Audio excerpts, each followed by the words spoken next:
All right. Today is the day that Nimrod came into the game. Got some stuff we can talk about that. But more importantly than that, we are getting some data mines in from QuickDraw. Big shout out to QuickDraw. Always having early access to data mines. Prepare for the Old Man Logan trials. Commander, get ready for the return of Old Man Logan.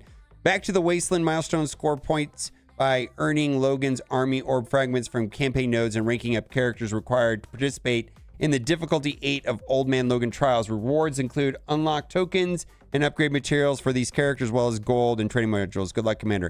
Not really sure what that means, but DD8 waves starts right there. So that's what they've been saying is the beginning of DD8 is going to be very hard. No, way around. Beginning of DD8 is going to be very easy, and they said the very end of it is going to be very difficult. And they were implying that the last nodes you're going to need Mephisto and Super Scroll, but they said the first one was going to be hard. Now, DD8 is supposed to come out on Monday, so I'm wondering if this will come out on Monday as well, like if this will come out in the same batch. Also, Pathfinder Community Manager now. You might find out in a couple days. All right, so they're talking about. Now, let's talk about promo codes. Redeem promo code Assemble. Cool thing about this is, yeah, you're not going to get a lot of Thanos shards out of it, but the promo code does fuel the web milestone. So there's a web event running right now. Use the code Assemble. Am I in the way?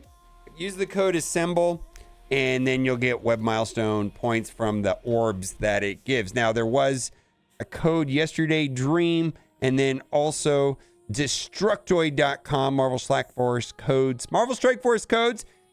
These are all of the active codes currently, but these two are not on that list yet. And these get updated pretty frequently. Also, the Sentinel shards are garbage, and this post is being sarcastic, but the Nimrod shards are even worse. The Thanos shards, I mean, this RNG garbage shard thing. I mean, I think that the Nimrod shards are like 65% useless characters, you know, because you're going to get like Lady Deathstrike. I have to go back and do the math, but it's not good.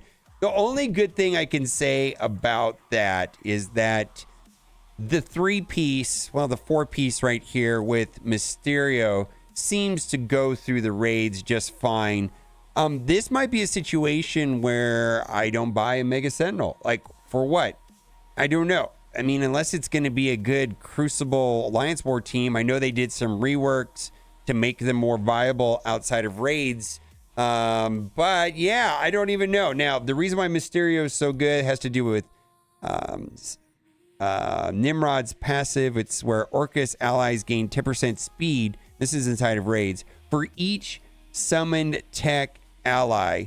And Mysterio summons tech allies, right? So the other thing too about Mysterio is there's pretty good control with the special right here. Blind and ability block, fantastic. And then also on spawn gains immunity. That way when you do Scientist Supreme's ultimate, well, it depends on the node. I went through it and I got through it no problem. So I feel like alliances, you know, my alliance, there's some heavy spenders, you know, I spend, you know, we're going to be able to move towards a position where on the highest difficulty Orcus raids where we can 100% it relatively easy. Now, we do have the ISO 8, which does apply defense down, and I opted for Raider. Now, all of my ISO recommendations currently, I'm not recommending purple. You know, right now it's pretty easy to change around on blue.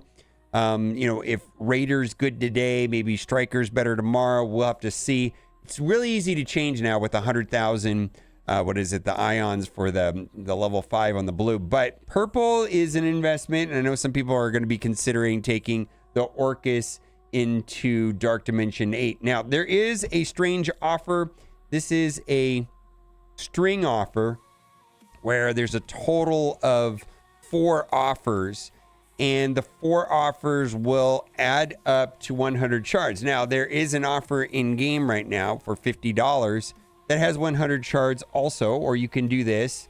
and you get 100 shards. The only difference is you get one extra orb. And I guess if you're going to spend the $50 to unlock Nimrod, this would be the better way to go. I did not do this way. I just bought the $50 offer. But if I would have bought the $5 offer first and then opened this orb, I mean, there's an astronomically small chance that I could have get, 180 shards or something out of that. And then I wouldn't have to spend the other $45. So the only difference between the $50 offer and the 100 shards is this orb right here.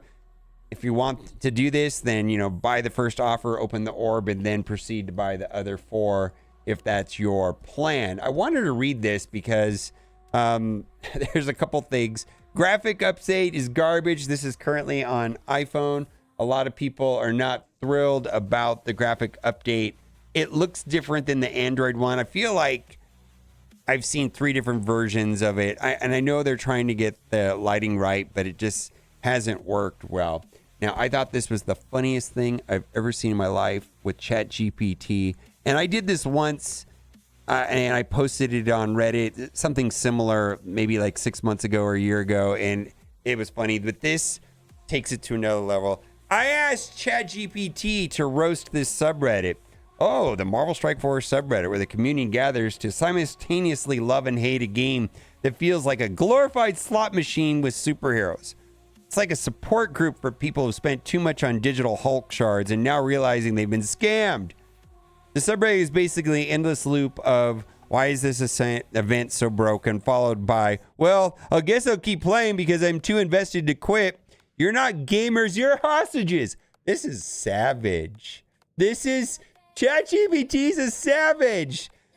Every new character release is like dangling carrot in front of a donkey. You all know it's going to break the already unbalanced meta, but here you are opening your wallets like it's Christmas and hoping RNGesus blesses you with a decent pull. It's amazing how every update is met with, they finally fixed something, only for the next comment to be, but they broke 3 other things in the process. And let's talk about power creep. Every month there's a new overpowered squad that costs more than a month's rent to unlock fully. And the subreddit goes wild with tier crafting, only to realize a week later it's just another way to milk whales. Oh my God. It knows even the words. Milk whales. Wow. Subreddit. ChatGPT is amazing. But hey, maybe that new costume they added for $20 will make losing an arena less painful. Half of the posts are rage quits disguised as taking a break announcements. But let's be real. Y'all be back when they announce the next legendary character. Even though you'll need to farm for 6 months to unlock them, the rest of the posts are filled with players complaining about bugs, event grinds, or how Scopely has officially become a sentiment for how do we squeeze more money out of our players today. But hey, at least you can flex your 7-star characters in Blitz while simultaneously praising the devs. Don't drop another don't drop another $50 offer you can't resist. I think this is amazing.